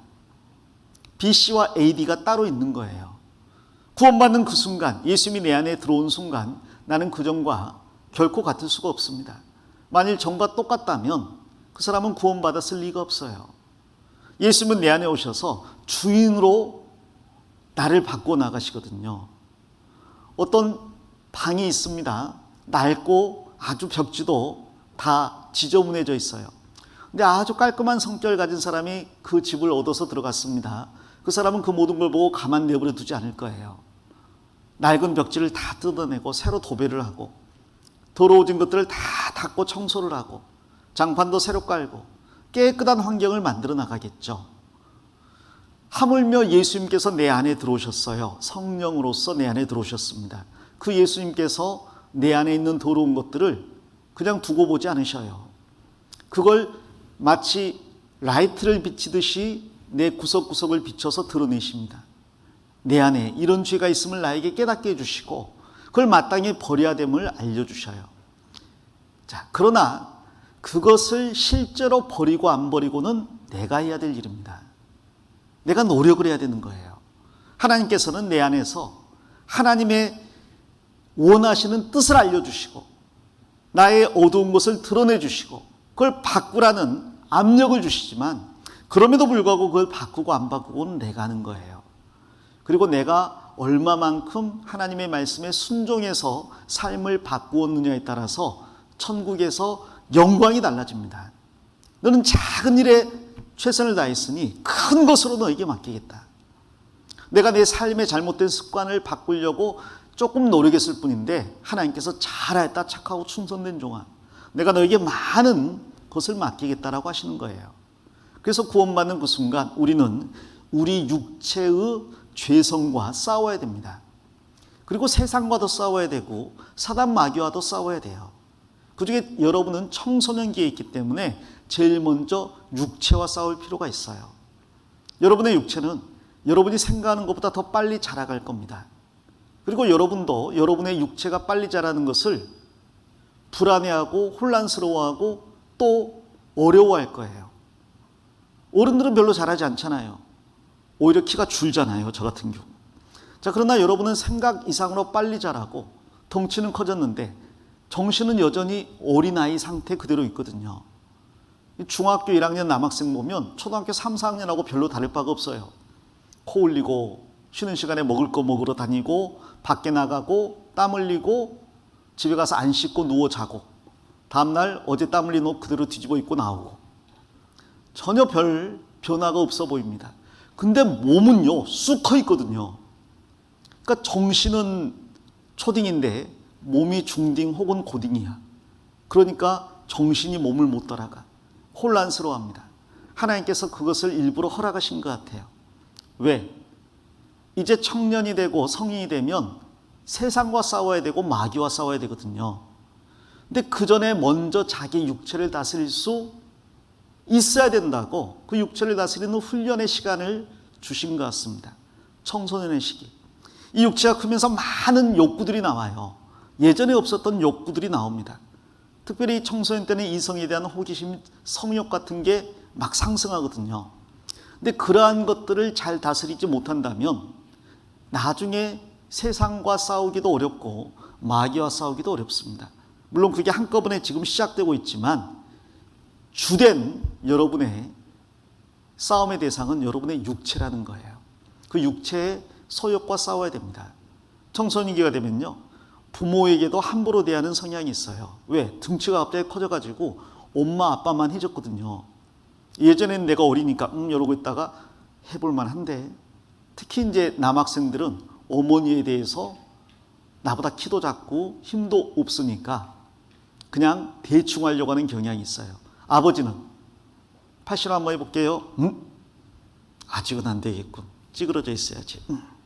그러나 또 내년 되면 팔씨름 한번 해볼 만한데 이제 고등학생 되고 2학년 되면요 아버지가 팔씨름 하면 자기가 이길 수도 있을 것 같거든요. 그때 되면 아버지 이 녀석이 그럼 탁 잡아요. 말로 하세요. 그거부터 다스려 나가야 됩니다. 내가 몸이 컸지만 그러나 질서가 바뀌진 않아요. 아버지가 계시고 아들이 있는 거지 어머니가 계시고 딸이 있는 거지 그 질서가 바뀌질 않습니다. 그래서 질서에 순종하고 복종하는 훈련, 내 자신을 다스리고 절제하는 훈련, 육체의 소욕을 억누르는 훈련, 그걸 해나가는 게 생활의 구원입니다. 현재적 구원이에요. 특히 청소년기에 이게 중요한 문제가 됩니다. 이 시기에 이것을 이겨내지 못하는 사람은 하나님이 나중에 세상과 싸우고 마귀와 싸우라고 하지 않습니다. 너는 네 육체와 평생 싸우라 그래요. 성경 창세기에 보면 아브라함이 있고 롯이 있었습니다. 이 아브라함의 조카 롯은 아브라함이 하나님의 약속을 받아 나가니까요 자기도 따라 나갔어요. 그리고 가나안 땅까지 갔습니다. 자, 그런데 가나안 땅 가보니까 뭐가 좋은 게 있을 줄 알았더니 자기 고향 갈대아 우르하고는 비교도 안 될 만큼 시골이에요. 촌이에요. 아무것도 없어요. 실망했죠. 자, 그러다 흉년이 드니까 아브라함이 이집트로 내려갔거든요. 롯도 따라 이집트에 내려갔어요. 세상에 이런 세상이 있었구나. 눈이 번쩍 튀었습니다. 아, 여기 살고 싶다. 와. 근데 하나님께서 다시 가나안으로 돌아오라고 하셨거든요. 가나안에 돌아오고 나니까 롯의 눈에는요, 이집트만 계속 아른거리는 거래요. 내가 왜 여기에서 이렇게 답답하게 살아야 돼? 이집트 가고 싶다. 세상은 저렇게 화려한데 나는 왜 이 시골에서 이렇게 살아야 돼? 나중에 롯의 종들과 아브라함의 종들이 가축을 기르다가 물 때문에 싸웠어요. 아브라함이 이야기합니다. 야, 너무 좁은가 보다. 우리가 있는 땅이. 네가 나를 따라서 가고 싶은데 가거라. 네가 선택하면 나는 반대로 선택을 할게. 롯이 아이고 그걸 왜 인제야 말씀하세요 하고 눈을 들어서 소돔 땅을 보니까 애굽 같은 거예요. 이집트 말고 소돔이 애굽 같은 거예요. 그래서 소돔으로 갑니다. 죄악의 도시로. 그리고 죄악의 도시에 푹 빠져서 거기 성읍의 장로까지 돼가지고 잘 먹고 잘 살아요. 마음은 안 편해. 근데 육체적인 소욕은 소돔에서 잘 충족이 되거든요. 나중에 하나님께서 불과 유황을 비처럼 쏟아서 소돔 고모라 다 태워버렸습니다. 롯은 겨우 60만 빠져나와서 나중에 아브라함에게 돌아간 게 아니라 산으로 돌아가가지고 어떻게 죽었는지 내용이 안 나와요. 부끄러움의 자식들만 남기고 어떻게 죽었는지 안 나옵니다. 그는 육체를 다스릴 줄 모르는 사람이었어요. 그런 사람에게 하나님께서 너의 딸을 번제로 모리아산에서 드려라 이런 말씀 안 하셔요. 자기 자신도 못 다스리는데 무슨 시험을 할 필요가 있겠습니까? 자기가 시험거리인데. 근데 아브라함은요, 그 육체적인 것들을 다 다스리고 하나님의 말씀에 순종하기 위해서 정말 노력을 하고 그래서 변화된 삶을 살고 하나님께서 그런 아브라함에게 독자 이삭을 번제로 드리라고 명령하셨잖아요. 이삭을 드리는 그 어려운 시험을 통과할 준비가 돼 있는 거예요. 그리고 그것을 입증해 보였습니다. 하나님께서 그 아브라함에게 천하 만민의 축복의 근원이 되는 복을 주셨죠. 믿음의 조상이 되게 하셨어요. 그러니까 우리가 하나님 앞에 무언가 가치 있는 사람이 되려면 먼저 이 청소년 때에 죄의 세력으로부터 우리 자신을 잘 다스리고 지켜나가야 됩니다. 이것은 생활의 구원이고요. 그리고 지속적으로 해야 되는 일입니다. 한 번 해가지고 바뀌는 게 아니에요. 다시는 어머니에게 대들지 말아야지. 결심 한 번 한다고 평생 어머니에게 효도하는 게 아닙니다. 매일 하루에도 12번씩 각오하고 결심해야 되는 일입니다. 그리고 이것을 위해서 우리는 하나님의 뜻을 알고 그 말씀에 순종하려는 각오가 필요한 거예요. 현재 진행형 생활의 구원. 그래서 빌립보서 2장 12절에는 항상 복종하여 두렵고 떨림으로 너희 구원을 이루라. 구원 받았다 그랬는데 여기는 이루라고 돼 있네. 이게 뭐지? 우리는 구별할 줄 알아야 돼요. 이건 영혼의 구원을 말하는 게 아니라 생활의 구원을 이루라는 이야기입니다. 베드로전서 2장 1절에서 3절에도 이는 너희로 구원에 이르도록 자라게 하려 함이라. 구원 받았는데 뭘 또 자라? 이건 생활의 구원이라니까요. 아이가 소년으로, 청소년으로, 청년으로 계속 성장해 나가는 거예요. 성경에 보면 요한일서에 자녀들아, 청년들아, 아비들아 이렇게 말씀이 따로따로 구별되어 나오거든요. 신앙이 성장하는 것이기 때문에 그렇습니다. 베드로후서에도 자라가라, 자라가라, 성장해 가라는 말씀이 계속 나와요. 이건 생활의 구원을 이야기하는 거죠. 그리고 그 구원을 우리가 이루어야 되는 이유는 하나님의 사랑을, 예수님의 사랑을 깨달았기 때문입니다. 이 이야기 아실 거예요. 한 소년이 돌무덤 앞에서 울고 있습니다. 사연을 들어보니까 이 돌무덤의 주인공이 자기 어머니예요. 자기 어머니가 6.25 전쟁 중에 자기를 낳은 거예요. 그런데 그 눈이 많이 온 날 아무도 도와주는 사람이 없는데 아이를 낳게 되어서 이 다리 밑에 들어가서 그 아이를 혼자 낳은 겁니다. 아이를 낳은 것은 너무나 큰 고통이었지만 그보다 더 큰 고통이 그 다음에 찾아온 거죠. 아이가 옷을 하나도 입지 않고 나오잖아요. 근데 눈보라가 몰아치고 사방이 눈에 덮여 있습니다. 이 어머니는 피를 철철 흘리고 있었지만 자기 아이가 추위에 얼어 죽을까 봐 그 아이를 자기 옷을 벗어서 꽁꽁 싼 거예요. 나중에는 하나 둘 벗다 보니까 몸에 옷을 다 벗어서 이 아이를 꽁꽁 싸 맸습니다. 그래도 아이가 추울까 봐 알몸으로 그 아이를 껴안은 거죠. 그리고 밤을 보내다가 어머니는 얼어 죽은 거예요. 그리고 지나가던 군인이 그 아이의 울음소리를 듣고 그 아이를 자기 아이로 입양해서 기르는 겁니다.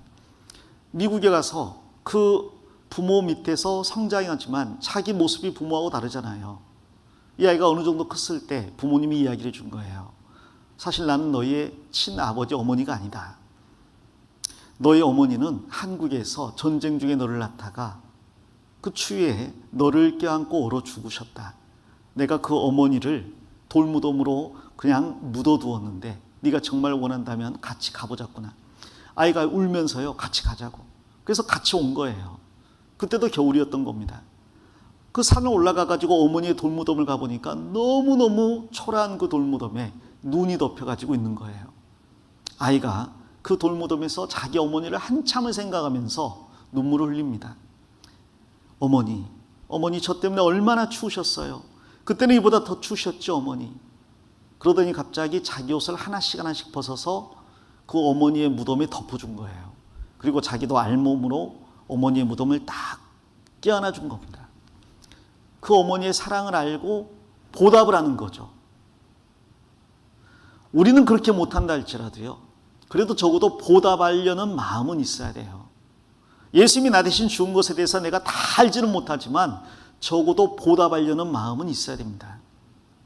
은혜를 모르면 짐승과 다를 바가 뭐냐라고 이야기합니다. 그런데 사실 짐승은요, 은혜를 모르지 않습니다. 삼국지 같은 걸 읽어보면 견마지로라는 단어가 많이 나와요. 적군인데 열심히 싸웠어요. 그런데 결국은 포로로 잡혔습니다. 당연히 처형돼야 마땅한데 이 장군이 인품이 너무 훌륭해요. 그래서 적 사령관이나 두목이 이야기합니다. 너는 내가 목을 베기에는 너무 아까운 인재이구나. 너는 우리 군대에 엄청난 피해를 입혔지만 그러나 네가 원한다면 나는 너를 내 부하 장군으로 삼고 싶다. 나랑 같이 큰 일을 해보자꾸나 하고 모든 죄를 용서해주고 오히려 장군으로 삼으려고 하는 경우가 있습니다. 그럴 때 두 가지 반응이 있죠. 나는 죽어서도 우리나라의 홀령이 되겠다 하고 그냥 죽는 사람이 있는가 하면 정말 그 사랑에 감동이 돼가지고 나 같은 사람을, 당신을 해하려고 여러 번 노력했던 사람을 용서해주고 장군으로 삼는다니요. 내가 충성을 다하겠습니다라고 하면서 하는 말이 견마지로예요.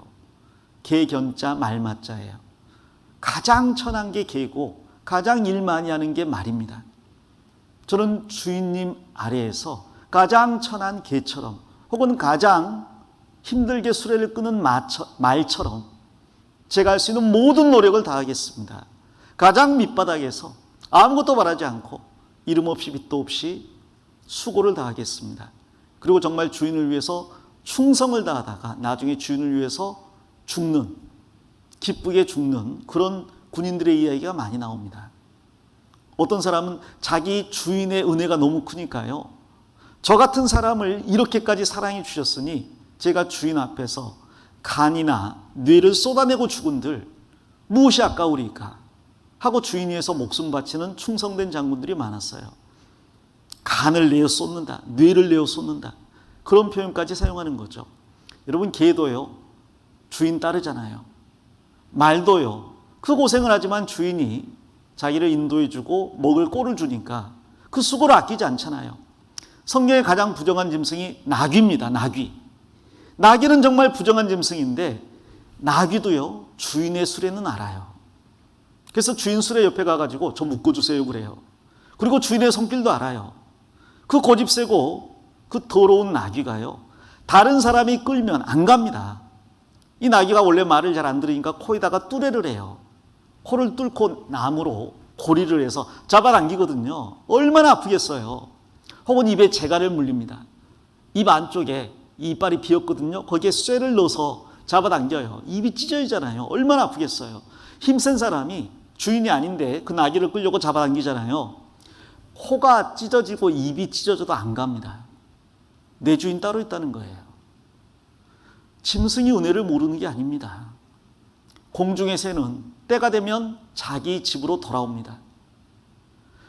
그런데 사람은 자기 주인을 모르고 자기가 있어야 될 곳을 모르고 자기가 은혜에 보답해야 된다는 사실도 잊어버립니다. 우린 그러면 안 되겠어요. 그래서 내가 많은 일을 할 수 없다 할지라도 적어도 하나님 제가 나중에 잘 커서 하나님의 은혜에 이만큼이라도 보답하겠습니다. 그 마음은 가져야 됩니다. 그건 중학생도 할 수 있는 일이에요. 언제까지 철없는 아이로, 언제까지 이 세상 것 다 누리면서 천국 갈 수 있어요? 그 말로 자신을 위로할 수는 없는 거예요. 우리는 뭔가 변해야 됩니다. 그 하나님의 사랑을 깨달았다면 이 소년처럼 자기 옷을 벗어서 무덤에 덮어둔 이 소년처럼 우리도 예수님의 십자가를 지고 주님을 따를 각오와 결심을 해야 됩니다. 그걸 생활의 구원이라고 하는 거예요. 베드로전서 1장 14절에도 하나님께서 내가 거룩하니 너희도 거룩하라. 나는 거룩하지만 너희는 마음대로 살아라 라고 하지 않습니다. 아버지가 훌륭하면 아들도 훌륭하기를 원해요. 하나님이 거룩하기 때문에 하나님의 아들인 우리도 거룩하기를 원합니다. 그래서 사랑으로 서로 종노릇하라고 합니다. 지금까지는 남한테 섬김받고 살았다면 이제는 좀 전에 말한 견마치로 개나 말처럼 남을 위해 수고하고 애쓰는 사람이 되어야 되겠습니다. 우리는 하나님을 섬겨야 될 사람인데 그 하나님을 어떻게 섬겨요? 보이지 않는 하나님을. 눈에 보이는 이웃을 섬기고 사랑하는 게 하나님을 섬기고 사랑하는 거예요. 그래서 서로 종노릇하라라고 이야기하는 겁니다. 내가 하나님을 사랑하기 때문에 너를 사랑하는 거야. 내가 하나님을 섬기기 때문에 너를 섬기는 거야. 우리는 그래서 옆에 있는 사람을 정말 사랑해야 돼요. 영원히 같이 갈 사람이거든요. 중학교 졸업하면 헤어질 사람이 아닙니다. 고등학교 졸업하면 헤어질 사람이 아니에요. 지금 옆에 있는 사람은 미우나 고우나 영원히 같이 살아야 될 사람이라는 거죠. 이제 우리는 옛날에 죄인의 옷을 벗어버리고 하나님의 아들로서 새 옷을, 거룩한 옷을 입고 살아야 됩니다. 거룩한 삶, 이제는 죄를 안 지을 수는 없다 할지라도 점점점 줄여나가야 되는 거예요. 그래서 지금부터 담배 피던 사람들 다 끊고요. 끊으세요. 마약하던 친구들 있으면 다 끊으시고, 술 마시던 친구들 있으면 다 끊으시고, 게임에 중독돼 가지고 사는 친구들 있다면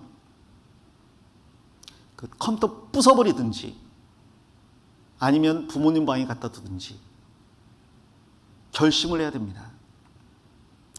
아마 이 말씀 듣고 집에 가가지고 컴퓨터를 부숴버릴 수는 없고 엄마 아빠한테 혼나겠죠. 게임을 지워버려야지. 지우는 친구도 있을 거예요. 지우세요. 싹 지워버리세요. 아니면 포맷하고 다시 깔든지 운영체제부터 다시. 게임 지우세요. 게임 지웠습니다. 그 다음에 3일 지나 다시 까는 한이 있다 할지라도 제가 많이 목격했거든요. 지우고 3일 지나 다시 까는 한이 있더라도 일단 가서 지우세요. 결심 한 번 하고 바뀌지 않는다 그랬죠? 또 하고 또 하고 또 하고 또 하면 되는 거예요. 오늘 지우고 내일 깔더라도 일단 오늘 지우세요. 결심을 해야 됩니다. 각오를 해야 됩니다. 갈수록 우리는 주님의 사랑을 깨달은 만큼 이 죄가 살면서 줄어들어야 되는 거예요. 그래서 주님은 우리의 모든 죄를 용서해 주셨습니다. 그러나 앞으로 죄는 분명히 줄어들어야 돼요. 이 예수님은 모든 죄를 용서하셨습니다. 아담은 죄를 지을 수도 있고 안 지을 수도 있는 상태에서 죄를 지었어요. 이제 아담의 후손인 우리는 죄를 안 지을 수 없는 상태에 있었습니다. 그러나 구원받은 사람은 이제 안 지을 수 있어요. 그러니 안 지으려고 노력을 해야 되는 거죠. 그러다가 예수님이 다시 오시면 이제는 죄를 지을 수 없게 됩니다. 그때까지 우리가 싸워야 돼요. 특별히 육체와 싸워야 됩니다. 그것은 계속 이루어져야 돼요. 이 생활의 구원을 영혼의 구원과 비교하면 영혼의 구원은 신분은 하나님의 아들이고 의인인데 상태는 죄인 상태로 출발합니다. 생활의 구원이 이루어지는 만큼 그 상태도 점점점 의롭게 될 수 있는 거예요. 구원받고 한 5년, 10년, 20년 지나면 이제는 죄와 상당히 멀어져 있고 사람들이 볼 때 야, 저 사람은 다르다라는 말을 듣는 사람이 돼 있어요. 이 영혼의 구원을 받을 때는 한 번 회개합니다. 그때는 죄인으로서 지옥 가지 않게 해달라고 구원해달라고 기도하거든요. 이제는 아들로서 아버지에게 짓는 죄를 매일매일 회개하는 게 필요해요. 그래서 저녁에 자기 전에 하루를 돌아보고 잘못한 게 생각나면 하나님께 잘못했다고 기도해야 됩니다. 그리고 하나님의 자녀로 태어나는 게 생활의 구원이라면, 영혼의 구원이라면 하나님의 자녀로 성장하는 게 생활의 구원이에요. 하나님의 자녀로 태어났던 그때에는 변화가 없습니다. 어제 구원받은 사람은 오늘 갑자기 변하는 게 아니에요. 그러나 시간이 지나면서 계속적으로 변화될 수 있는 거죠. 그리고 영혼의 구원을 받지 않은 사람은요, 죄인으로서 죄를 짓는 거기 때문에 죽고 난 다음에 지옥에서 영원한 벌을 받습니다. 그러나 생활의 구원을 이루어 나가는 그리스도인은 징계는 있어도 지옥은 가지 않아요. 하나님이 우리를 고쳐 쓰는 거죠. 그래서 우리 생활의 구원을 이루어 나가는데 구체적으로 말한다면 먼저 우리의 언어가 이제 더러운 말, 부정한 말, 합당하지 않은 말, 욕 같은 거, AC 이런 거 있잖아요. AC 이제부터 하지 마세요. 그냥 A, B, C, D 이렇게 하세요. 뭐 그냥 IC 이런 말 하지 마세요. 뭐 영어 배운다고 IC 나는 봅니다. 오 IC 알았습니다. 이런 거 하지 말고 알았어요. 이렇게 이야기하세요. 성질 나는 원래 성질이 이래. 어쩌라고 그런 말 하지 마세요. 성질이 다스려져야 됩니다. 여러분의 개성은 바뀌지 않아요. 그러나 다스려질 수 있습니다. 나는 원래 다혈질이야. 그게 자랑 아니에요. 다스려질 수 있습니다. 그래서 이제부터는 좀 꾹 인내하고 참고 노력을 해야 됩니다. 예절은 성도에 합당한 예절로 바뀌어야 됩니다.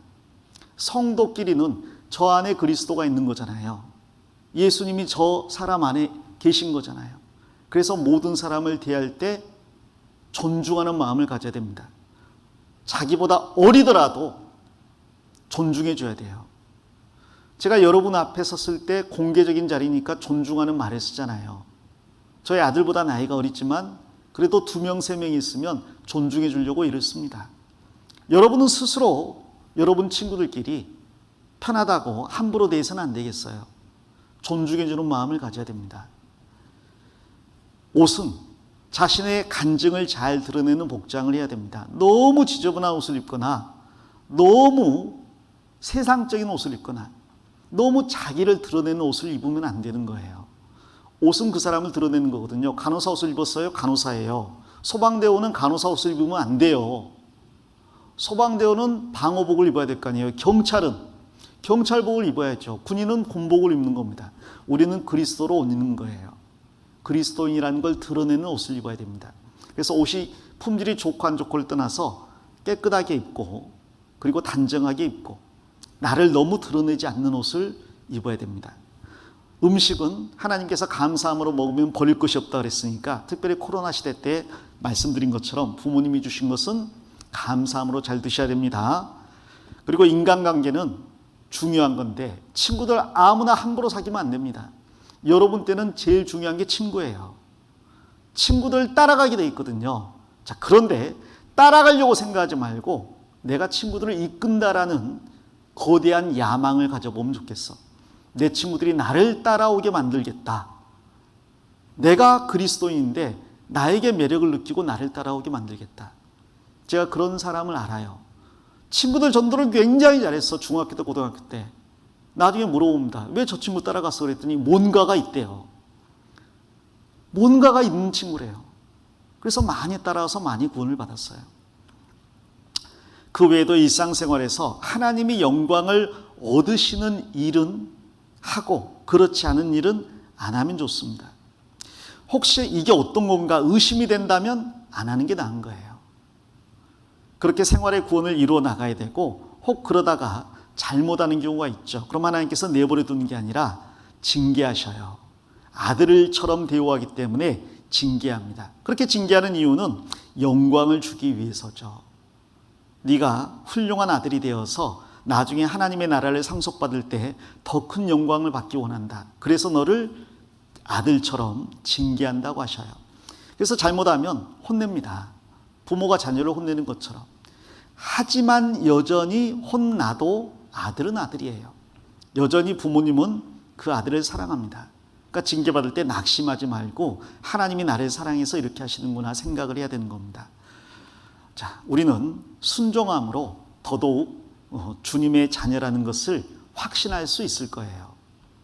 순종하지 않고 확신을 가질 수는 없어요. 하나님 말씀에 순종하는 삶, 그 중에 제일 중요한 건 교회 생활입니다. 그래서 여러분이 다른 것보다도 나는 적어도 이 중고등부 시절에 이 교회 학교는 빠지지 않겠다. 그건 결심해야 돼요. 나중에 청년 때 결심하겠다. 그때는 못 돌아옵니다. 그때는 세상에 발목 잡혀서 돌아오기 어려워요. 중고등부 때 주님의 몸된 교회 안에 확실히 거하겠다는 각오를 가져야 됩니다. 자, 그러다가 이제 세 번째, 주님 오시면 구원의 세 번째 단계인 몸의 구원이 이루어지는 거예요. 13절 같이 읽어보겠습니다. 복스러운 소망과 우리의 크신 하나님 구주 예수 그리스도의 영광이 나타나심을 기다리게 하셨으니, 여기 기다린다 그랬는데 이것은 몸의 구원을 기다리는 거예요. 이 몸의 구원이란 건 미래적인 구원입니다. 나는 앞으로 구원받을 것입니다. 지금 아무리 이 육체의 죄성을 버리고 바르게 살려고 해도 여전히 죄를 짓는 나를 보고 한탄을 하거든요. 자, 그러나 주님이 다시 오시면 이제는 죄를 지을 수 없는 몸이 되는 거죠. 이 몸이 구원인데 이건 단번에 이루어지는 거고, 예수님이 재림할 때 먼저는 구원받고 죽은 사람들이 몸이 부활해서 공중에서 주님 만나고, 그 다음 우리 살아남은 사람들도 몸이 변화되어서 공중에서 주님을 만납니다. 그게 휴거죠. 그래서 휴거는 영어로 랩처라고 하는데 가장 큰 기쁨이란 뜻이에요. 이제 행복이 영원히 펼쳐지는 거고, 다시는 슬픔도 수고도 고통도 눈물도, 학원 가는 것도 시험 보는 것도 치과 가는 일도 없습니다. 배 아파서 화장실 찾는 일도 없을 거예요. 모든 고통이 지나가고 완전해지는 것이 바로 이 몸의 구원입니다. 로마서 8장 23절에도 우리가 우리 몸의 구속을 기다린다 그랬는데 이게 몸의 구원을 말하는 거예요. 빌립보서 3장 20절 21절에도 오직 우리의 시민권은 하늘에 있는지라 거기로서 구원하는 자 곧 주 예수 그리스도를 기다리노니 그랬는데, 아니 뭐 구원을 받았는데 뭘 또 기다려요? 여기서 기다리는 것은 우리의 낮은 몸을 예수님의 영광의 몸의 형체와 같이 변하게 하는 그 몸의 구원을 기다린다는 이야기입니다. 구별을 해야 됩니다. 이 주님이 오시면요, 구원받은 모든 사람들이 순식간에 변하게 될 거예요. 그러면 세상을 가릴 거라 나는 가노라. 이제 천사보다 높은 하나님의 아들로 영원히 사는 거죠. 그래서 우리의 최고의 소망이 주님이 오시는 겁니다. 어떤 전도인은요, 주님이 오시는 걸 너무 사모해서 주님 오늘은 안 오십니까? 주님 내일 오시렵니까? 매일매일 그러고 살았어요. 어느 날 차를 운전하고 가다가 신호등에 걸려 섰습니다. 주님 오늘은 안 오십니까? 기도하고 있는데 빠바바바밤 하더래요. 하나님의 나팔소리 천지 진동할 때 예수 영광 중에 구름 타시고 천사들을 세계 만국 모든 곳에 보내어 구원받은 성도들을 모으리.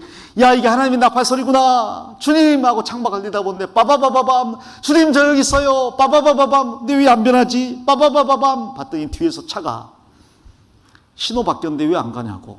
크락션을 울리는데 크락션 소리가 빵빵이 아니라 빠바바바밤. 머리 벅벅 긁으면서 왔대요. 자, 언젠가는 그 나팔 소리가 우리에게 들릴 겁니다. 자, 그러면 마치 애벌레가 나비로 변화되는 것처럼 우리가 변화되어서 저 천국에 가는 거죠. 천국에 가면 우리를 위해 하나님이 예비한 성이 있습니다. 이 성의 높이가 2220km, 폭도 2220km, 너비도 2220km. 그래서 한반도 2배 길이에요. 그러니까 남한에서 북한 넘어서 2배 길이에요. 층수로 따지면 한 층이 3m면 74만 층쯤 된대. 개인당 천국 가는 사람이 100억 명이면 1인당 분양 평수가 10억 평이래요. 뭐 그게 큰 의미가 있겠습니까마는 중요한 것은 우리를 위해서 집이 예비되어 있다는 거죠. 그러니 여러분 지금 집이 작거나 혹은 청년들 집값이 너무 뛰어서 걱정을 할 수 있는데 여러분 집 이미 있어요. 너무 걱정하지 마세요. 내 아버지 집에 거할 곳이 많다고 그랬습니다. 그 집은 모든 게 황금과 보석으로 이루어진 집이에요. 중국 가면 황금 화장실이 있거든요. 여기서 변을 넣으면 황금색 변이 나온대요. 근데 정말 천국은 모든 게 금, 은 이런 걸 넘어서서 다이아몬드, 루비, 사파이어, 에메랄드, 오팔, 정말 아름다운 이 세상에 없는 값진 보석들로 이루어져 있습니다. 길은 유리같이 맑은 금으로 포장되어 있고요. 가운데는 수정처럼 맑은 생명수의 강이 흐르고 강 좌우에 12가지 열매를 맺는 나무들이 계속 펼쳐져 있고 그 나뭇잎들은 온 세상을 소성케 하는 효력을 가지고 있습니다. 그러므로 여기에는 늙거나 병들거나 죽는 게 없는 거예요. 다시 밤이 없고 다시 고통하는 게 없습니다. 거기에 천사들이 우리를 영접할 겁니다. 암흑에 들어오십니다. 천사들이 짜자자자자자자자자자. 우리는 하고 쭉 걸어가는 거죠. 그 길 끝에 우리를 구원하신 예수님이 있어요. 예수님이 우리를 꼭 껴안아주면서 세상에 살면서 고생 많았지. 이제 나와 함께 영원히 온 세상을 다스리자꾸나. 왕이 되어서 천국에서 영원히 삽니다. 하나님이 다스리는 곳, 자기가 가는 곳이에요. 완전한 과학과 예술의 나라, 수고 슬픔 고통 저주가 없는 나라, 밤이나 어둠이 없는 나라, 우리가 거할 곳이 많은 나라, 생명나무와 열매가 있는 나라, 수많은 성도들이 다 나를 사랑하고 나도 그들을 다 사랑하는 나라. 하나님과 함께 영원히 왕노릇할 뿐 아니라 영원한 의와 평강과 기쁨의 나라, 영원한 즐거움의 나라가 천국입니다. 거기에서 주님이 우리에게 잘하였다, 착하고 충성된 종아, 이제 내 주인의 즐거움에 참여하라고 하실 거예요.